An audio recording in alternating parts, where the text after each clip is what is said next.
My channel. Previous videos में हमने देखे सिंपल टेंसेस और कंटिन्यूअस टेंसेस। आज हम बात करने जा रहे हैं परफेक्ट टेंसेस के बारे में।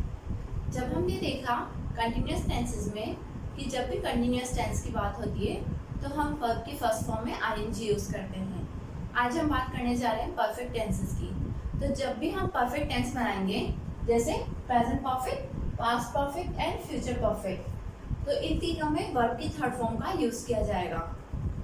चाहे वो सेंटेंस अफर्मेटिव हो, नेगेटिव हो, इंट्रोगेटिव हो या इंट्रोनेगेटिव हो। Alright, so let's get started. सबसे पहले बात करते हैं प्रेजेंट परफेक्ट टेंस की। प्रेजेंट परफेक्ट टेंस की क्या पहचान होती है? चुका है, चुकी है, चुके हो, दिया है, लिया है। यानी कि किसी भी अगर हिंदी सेंटेंस की एंडिंग इन शब्दों से होती है तो वो क्या कहलाता है? Present perfect tense. For example, मैंने अपना वर्क कंप्लीट कर लिया है। इस सेंटेंस की एंडिंग हो रही है लिया से, यानी कि इसका मतलब है कि यह प्रेजेंट परफेक्ट टेंस है। ऑलराइट, प्रेजेंट परफेक्ट टेंस में हम जो हेल्पिंग वर्ब यूज करते हैं वो है हैज और हैव। हैज हम कब यूज करेंगे? जब सब्जेक्ट सिंगुलर होगा, जैसे ही, शी, इट या किसी का नेम भी हो सकता है। हैव कब यूज करेंगे? जब सब्जेक्ट प्लूरल होगा, आई, वी, यू, दे। ठीक है, तो हम इससे ट्रांसलेट करेंगे, मैंने अपना वर्क कंप्लीट कर लिया है। मैंने मतलब आई, यानी कि हम इसको इस तरह से भी बोल सकते हैं, मैं अपना वर्क कंप्लीट कर चुकी हूँ। तो मैंने या मैंने के लिए क्या आएगा? आई आ जाएगा। ठीक है, आई के साथ क्या लगेगा? हैव लगेगा। तो आई के साथ हम लगा देंगे हैव, और कंप्लीट का क्या हो जाएगा? कंप्लीटेड, वर्ब की थर्ड फॉर्म।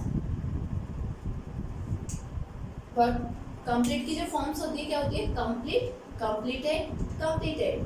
तो थर्ड फॉर्म क्या हुई? कंप्लीटेड, और ऑब्जेक्ट क्या हो जाएगा? My work. ओके, सेंटेंस बन जाएगा I have completed my work. अब नेगेटिव सेंटेंस किसे बनेगा? सब्जेक्ट हैजंट और haven't plus third form of the verb and object. ठीक है, हैजंट मतलब हैज प्लस नॉट। हैज और नॉट को एक साथ लिखेंगे तो हैजंट हो जाएगा, हैव और नॉट को एक साथ लिखेंगे तो हैवंट हो जाएगा। आप चाहे तो हैज नॉट या हैव नॉट भी लिख सकते हैं, और चाहे तो हैजंट या हैवंट का भी यूज कर सकते हैं। तो क्या बनेगा sentence? I have not completed my work, I haven't completed my work. ठीक है, इंट्रोगेटिव सेंटेंस क्या बनेगा? हैज और हैव आगे आ जाएगा, उसके बाद सब्जेक्ट आएगा, उसके बाद वर्ब की थर्ड फॉर्म और ऑब्जेक्ट। ठीक है, तो हेल्पिंग वर्ब पहले आ जाती है और सब्जेक्ट बाद में चल जाता है इंट्रोगेटिव सेंटेंस। तो क्या हो जाएगा? Have I completed my work, have I completed my work. क्या मैं अपना काम कंप्लीट कर चुकी हूँ? जब इंट्रोगेटिव नेगेटिव सेंटेंस बनाएंगे तो इसको हम दो तरीके से बना सकते हैं, हर बार की तरह, हैज हैव सब्जेक्ट और नॉट। ठीक है, या फिर हैजंट हैवंट सब्जेक्ट वर्ब की थर्ड फॉर्म ऑब्जेक्ट। तो कैसे बन जाएगा sentence? Have I not completed my work, क्या मैं अपना काम कंप्लीट नहीं कर चुकी हूँ? और इस तरीके से बनाएंगे तो कैसे बनेगा? Haven't I completed my work, haven't I completed my work. अब बात करते हैं प्रेजेंट परफेक्ट टेंस के यूजेस की। तो प्रेजेंट परफेक्ट टेंस कब यूज में आता है? तो अगर इमीडिएट पास्ट में कोई एक्टिविटीज हुई हैं तो उन्हें बताने के लिए हम प्रेजेंट परफेक्ट टेंस का यूज करते हैं। जैसे कि अगर पास्ट में कोई एक्टिविटी हुई है लेकिन उसे खत्म हुए ज़्यादा देर नहीं हुई है तो हम प्रेजेंट परफेक्ट टेंस का यूज करते हैं। For example, I have just finished my homework, मैंने अभी जस्ट अपना होमवर्क खत्म किया है। और कब करते हैं? पास्ट के ऐसे एक्शंस जिनमें वो काम कंप्लीट हो चुका हो लेकिन उनका इफेक्ट प्रेजेंट में भी किसी एक्शन पर पड़ता हो। For example, I have ironed all your clothes so you can wear on what you want, मैंने आपके सारे कपड़े आयरन कर चुकी हूँ ताकि आप जो भी पहनना चाहें वो पहन सकें। और कब करते हैं? जब पास्ट में कोई एक्शन हुआ हो और वो अभी तक भी चला हो। पास्ट में कोई एक्शन शुरू हुआ हो और वो अभी तक भी चला हो। जैसे I have lived in Jaipur for 20 years. मैं जयपुर में 20 साल तक रह चुकी हूँ। ठीक है।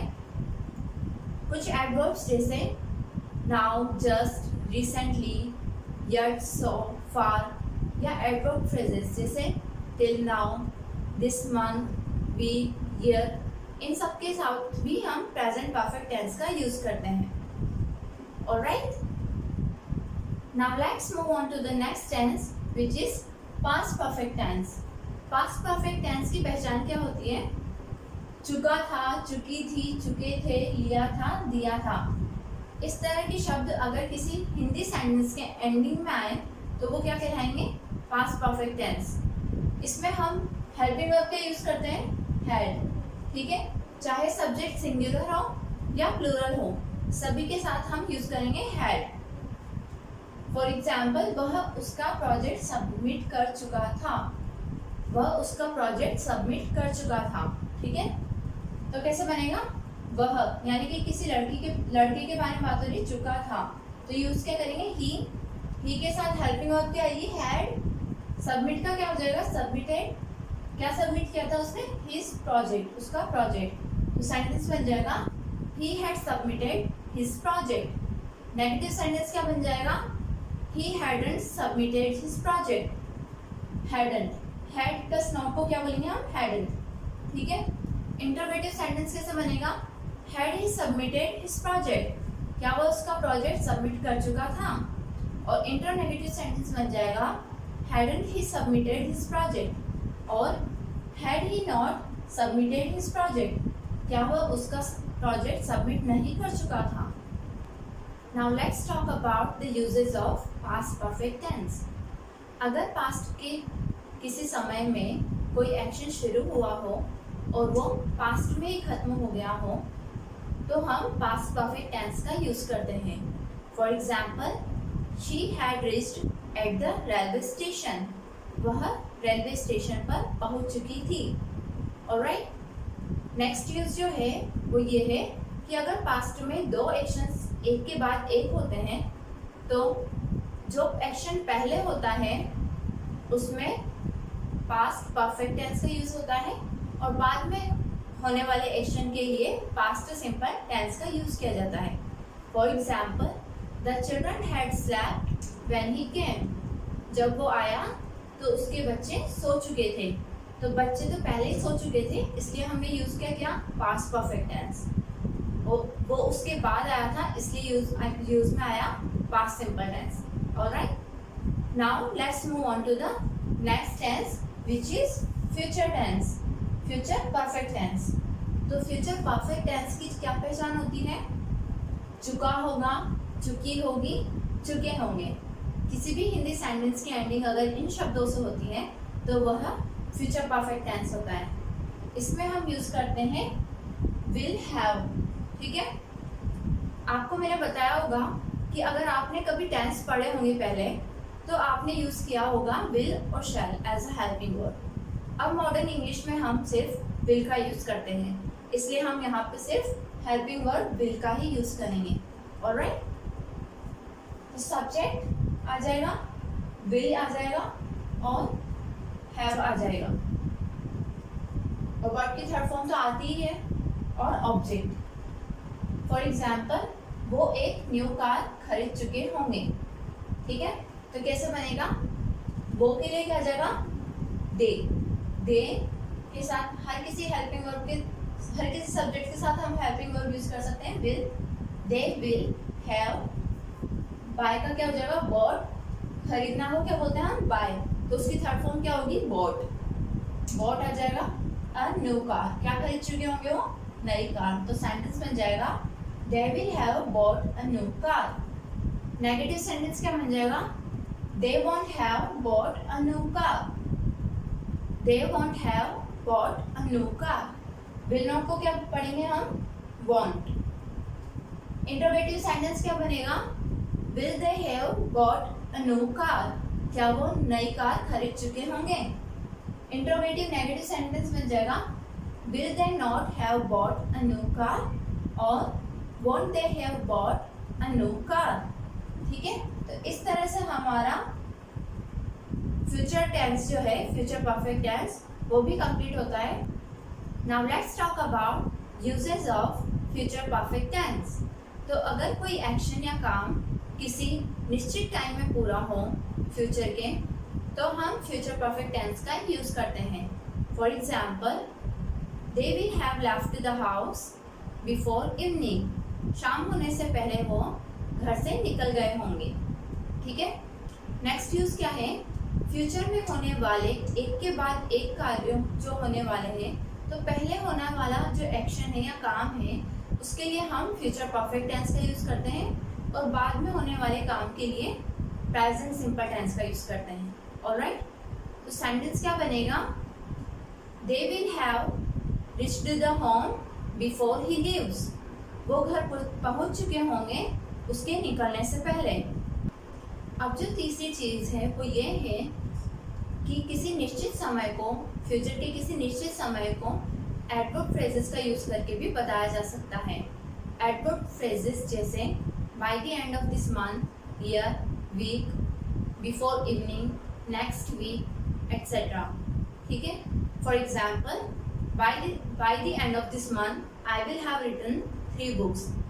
इस मंथ के एंड होने से पहले मैं 3 बुक्स लिख चुकी होंगी। ऑलराइट, इस तरह से हमारे परफेक्ट टेंसेस कंप्लीट हो जाते हैं।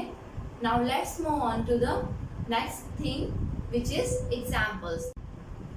अब हम कुछ एग्जाम्पल्स देखेंगे जिनसे आपको ये पता चल सके कि कौन सा सेंटेंस कौन से टेंस का है। So let's get started. Dash we dash finish this work before evening. Before evening, अभी हमने देखा था कि फ्यूचर परफेक्ट टेंसेस में कुछ एडवर्ब फ्रेजेस का यूज़ किया जाता है, जैसे बिफोर इवनिंग। तो यानी कि ये कौन सा सेंटेंस है, फ्यूचर परफेक्ट टेंस का सेंटेंस है, और इंट्रोगेटिव सेंटेंस है क्योंकि वहाँ पे क्वेश्चन मार्क लगा हुआ है लास्ट में। तो इंट्रोगेटिव फ्यूचर परफेक्ट टेंस में हेल्पिंग वर्ब क्या होती है, विल। तो यहाँ हम लिख देंगे विल बी, उसके बाद क्या लगता है हैव, और वर्ब की थर्ड फॉर्म। तो यहाँ क्या लग जाएगा, हैव फिनिश्ड। फिनिश की थर्ड फॉर्म क्या होती है, फिनिश्ड। तो सेंटेंस क्या बन जाएगा, will we have finished this work before evening. क्या हम ये काम इवनिंग से पहले फिनिश कर चुके होंगे। Now the second sentence is I dash not work today. Today से पता चल रहा है ये प्रेजेंट परफेक्ट टेंस का सेंटेंस है। तो प्रेजेंट परफेक्ट टेंस में हम हेल्पिंग वर्ब क्या यूज करते हैं, हैज और हैव। आई के साथ क्या लगेगा, हैव।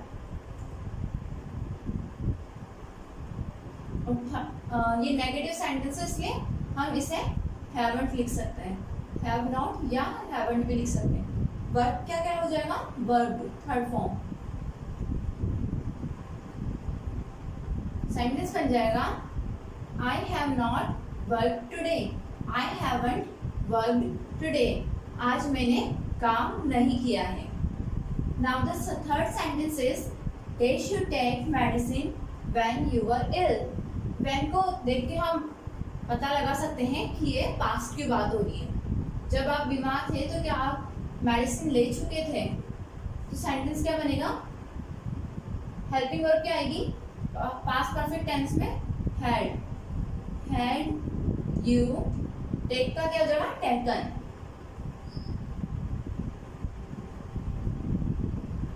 अब देखते हैं fourth sentence, we dash this movie already. Already से क्या पता चल रहा है, ये प्रेजेंट की बात हो रही है। ठीक है, तो क्या बन जाएगा, वी हैव, हैज यूज में आता है तो वी प्लूरल है इसलिए हैव यूज करेंगे। वॉच का क्या हो जाएगा, watched. We have watch this movie already. हम ये मूवी पहले से ही देख चुके हैं। By next summer they dash the bridge. By next summer, इस तरह की फ्रेजेस किस में आती है, फ्यूचर परफेक्ट टेंस में। ठीक है, तो दे क्या आ जाएगा, विल हैव, और बिल्ड की सेकेंड और थर्ड फॉर्म क्या होती है, बिल्ट। यहाँ पे हमें थर्ड फॉर्म का यूज करना है, इसलिए क्या आएगा, बिल्ट, BUILT। नेक्स्ट समर तक वो ब्रिज को बना चुके होंगे। Now let's move on to the next tense. The patient dash die before the doctor came. The patient dash die before the doctor came. तो इससे पता चल रहा है कि ये पास्ट परफेक्ट टेंस की बात हो रही है, क्योंकि ये सेकंड फॉर्म है। और मैंने आपको बताया था कि जब दो एक्शंस हो पास्ट में, तो पहले होने वाले एक्शंस के लिए पास्ट परफेक्ट टेंस का यूज किया जाता है और बाद में होने वाले एक्शन के लिए पास्ट सिंपल टेंस का यूज किया जाता है। तो यहाँ पे पास्ट सिंपल टेंस यूज आ रहा है, यानी कि यहाँ पे आएगा पास्ट परफेक्ट टेंस। तो क्या आ जाएगा, द पेशेंट हैड, डाई का क्या हो जाएगा, थर्ड फॉर्म, डाइड, यानी कि पेशेंट मर चुका था डॉक्टर के आने से पहले ही। इस तरह से हमारे सेंटेंसेस कंप्लीट हो जाते हैं। I hope you enjoyed the video. If you liked the video, give it a like and hit the subscribe button so that you cannot miss any video related to this topic. Thank you. Goodbye. Take care.